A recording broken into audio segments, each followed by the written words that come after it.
hello kay Queen Me 27. So, Mi, saan nyo po nabili yung lagayan ng dishwashing? Ayan. So, ito na nga po yung lagayan namin ng dishwashing liquid, tsaka naman lagayan namin ng hand soap. Okay, ang kinaganda nito mga Marikoy, dahil nga, kasyang-kasya po dito hanggang 500 ml na dishwashing liquid yung ilalagay nyo dito. Same lang po sila ng size ha. Tapos ito pong label, ayan. So, waterproof po yan. Nabili ko lang din yan online. Ang kinaganda pa dito sa lagayan na ito mga Marikoy, dahil nga pagka marumi na ay pwede mo itong linisan. Ito lang. Ito, ihihilain nyo lang to pababa. Ayan o. Ganyan lang siya. O.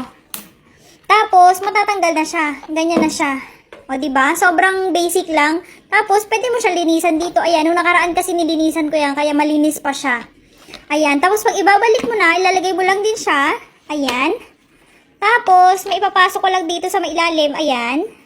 Pasok mo lang siya, tapos ididiin mo lang dito sa may bandang ulo. Yan. O, diba? So, ganyan lang siya, kadali, linisan. Kaya naman, hindi ka mag-worry na kahit na puti ito, ay talaga namang pwede mo nga linisan pagka nga narumihan, lalong-lalo na pagka nga naninilaw to. O, diba? Sobrang aesthetic niya talaga, sobrang ganda. Ayan, o. O, diba?